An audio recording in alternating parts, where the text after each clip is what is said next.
Good morning. It is 8:30 on Wednesday morning.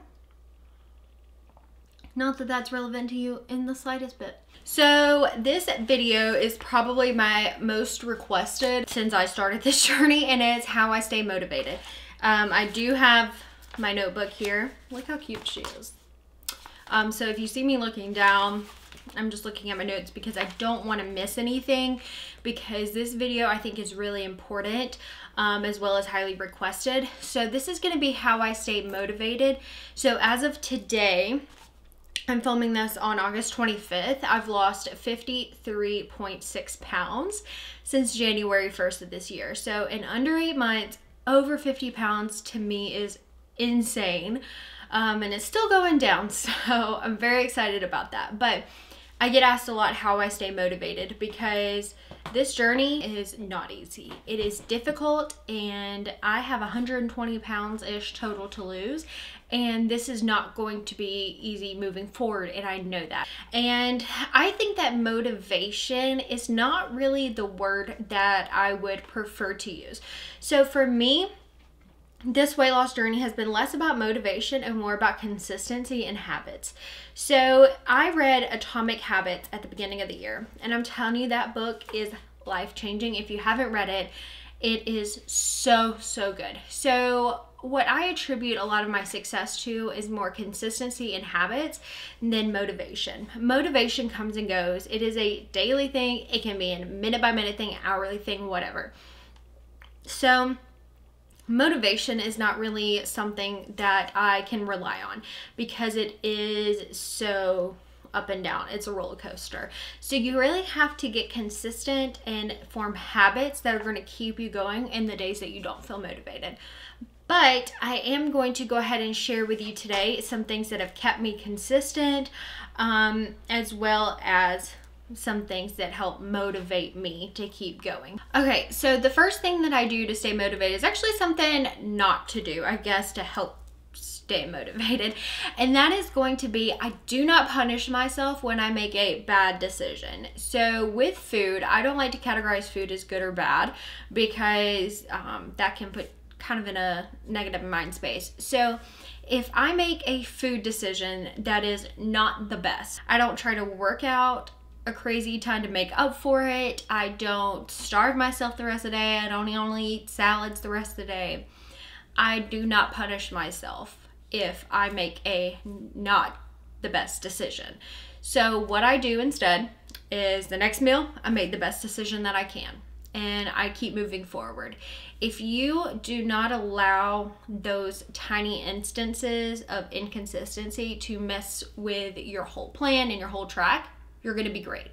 So I think a lot of times people fall off the wagon, so to speak, when they make a small mistake at one meal, and then they go, screw it, I've already messed up. So they just go ahead and binge, and they keep going, and they're like, throw it all away.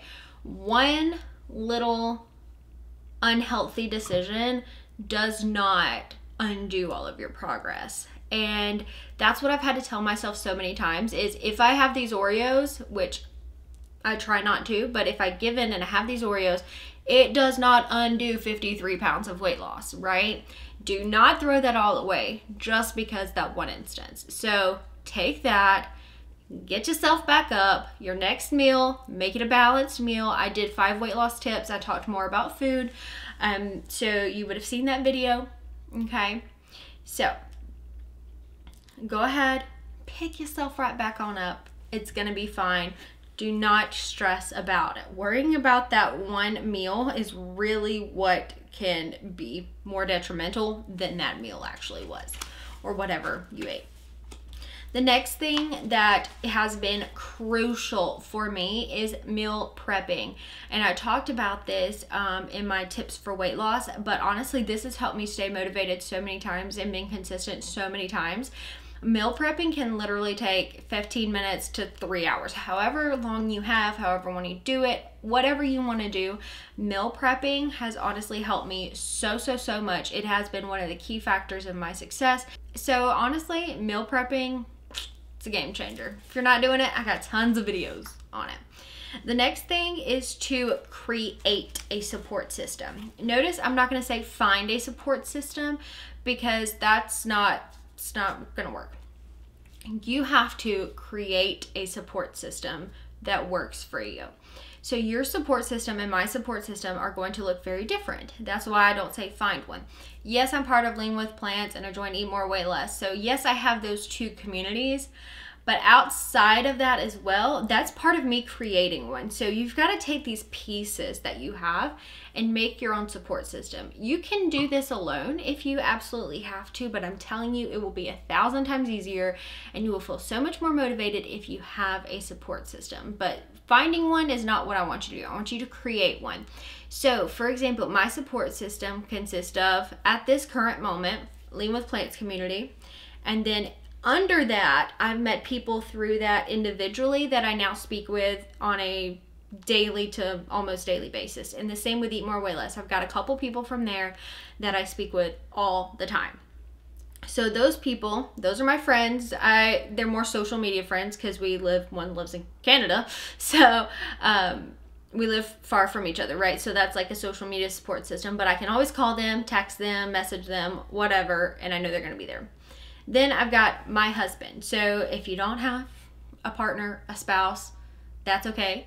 You know, this is just my support system, right? This is how I created it. So I've got my husband. My husband supports me, and he can because I'm clear with what I need from him. Whenever you're creating your support system, you've got to be clear about your intentions, what you want to accomplish, and their role, okay?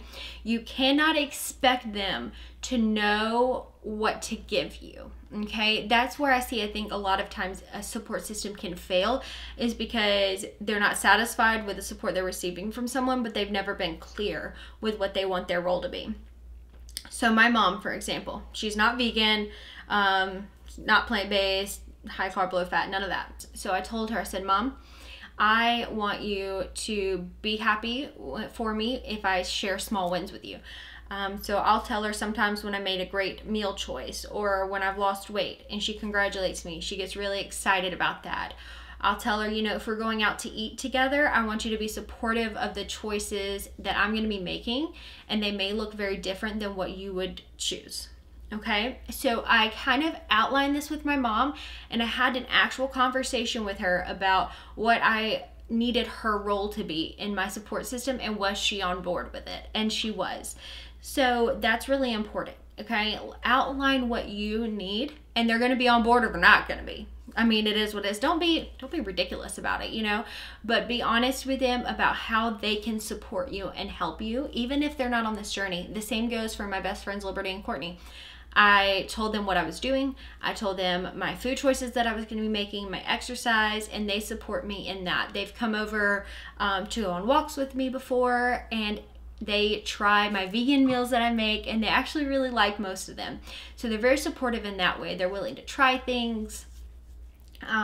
Yeah, so that's how they support me. So I've got my husband, my mom, my two friends there, and then I've got my online community. And then I also started my Instagram and YouTube, obviously, that you're watching, as part of my support community. So I created that to keep myself accountable and to also have other people there, like strangers reaching out to me all the time saying how helpful it was, or hey, you can do this.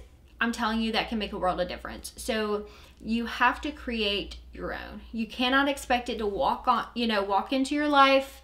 And that happens sometimes. You know, people come in that want to support you and be there with you, and you didn't really anticipate it. You didn't go searching for them. That happens sometimes. But I encourage you to create one. Take the people in your life, let them know what they can do to support you in this. And that's not requiring much of them. That's just maybe requiring them to be more understanding. Or sometimes with my family, since I'm like the only plant-based in my family besides my husband now, I'll say, hey, when I come over to your house, I'm going to bring my own food. I would like for you to please don't say anything about it. I'd love it if you try it. And if you don't like it, that's totally okay. But I'm just going to let you know, this is what I'm going to be doing differently.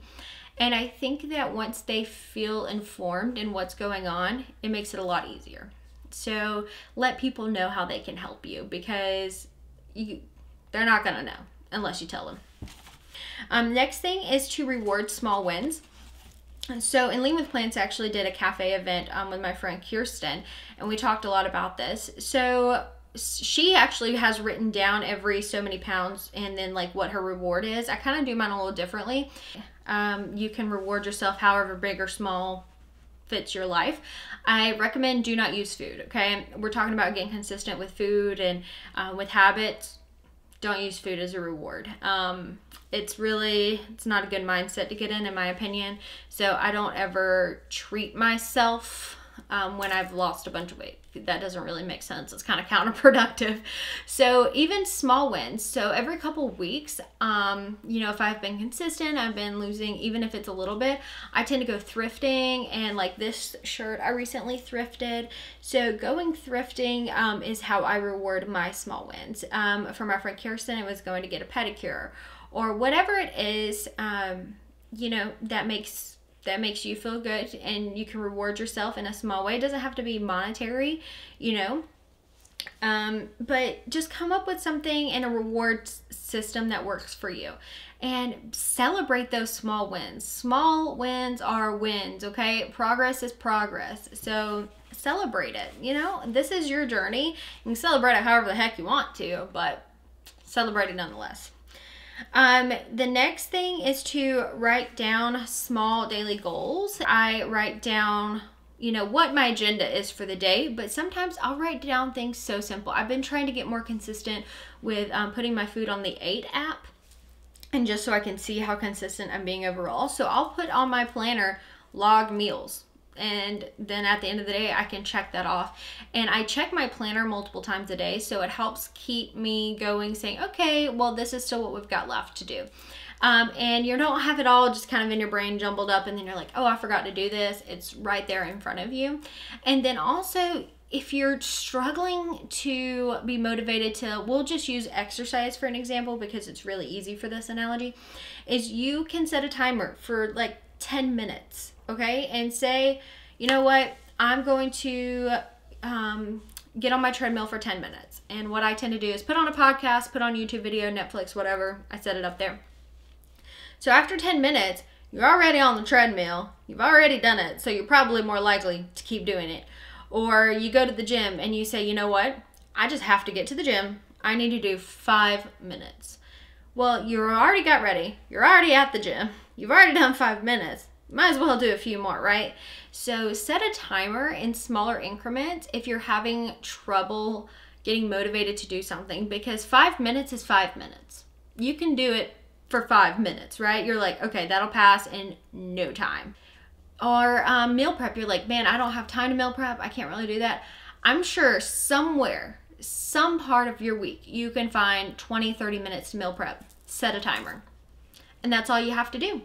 So I think it helps me to stay motivated when I literally sometimes will do the bare minimum that I need to do in order to be successful, and most of the time I'll find myself overshooting that and going way above and beyond. The next thing that helps keep me motivated is keeping records of my data. So I didn't do measurements. Do I regret that? Kind of, sort of. But I do have a weight log, but I'll be honest with you, I just have the notes app on my phone. I don't know if it's gonna focus since my face is here, but there we go. And I put in a new entry every time I weigh. So yeah, that's just what I do. But it's really fun because I go back and I see my progress, and I'm like kind of in shock, honestly. It motivates me to keep going because I see how far I've come. It's different than when you go, yeah, okay, I started at 266.1, now I'm at 212.5. I mean, that's great, obviously, but like when I can see all the in between and some of it's stable and I'm like, yep, that was a struggle, but I got out of the struggle, in that point, and I got out of it and I kept going. So that's what I recommend. Keep data points. Also take pictures. taking my before pictures was slightly traumatic for me. It was awful. You've seen them probably on Instagram, and they were here on YouTube. Oh my gosh, I looked so unhappy. It was horrible. I hated every second of it. I am so glad I did. And I've actually started taking more pictures, because once I saw that versus my 50 pounds, I was like, I need to be taking more pictures. Because as much as it sucks in the moment a lot of times to take those pictures, trust me, you're going to be happy in the end that you did. I took these at the beach in my high-waisted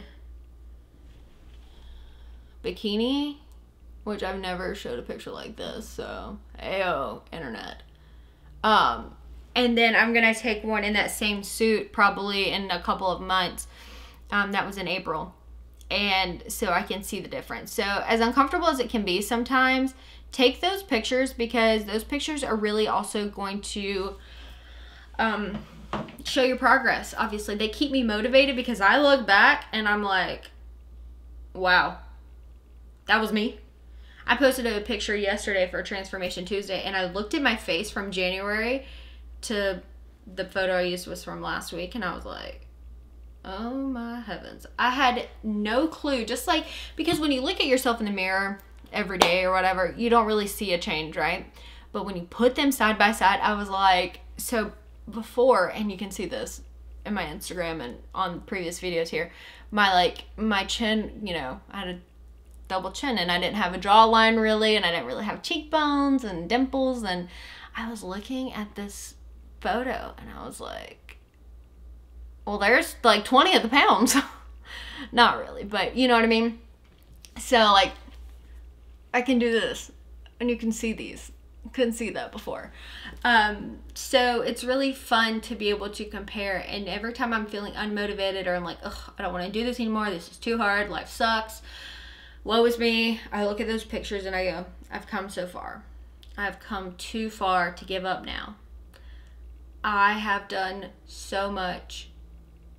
I have put my body through too much.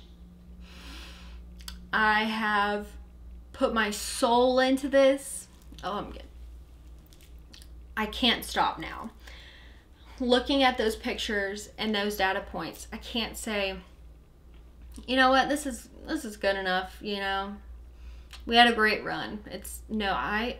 I've done this much in 7.5 months. Imagine what I can do in the coming months. Imagine how far I can come.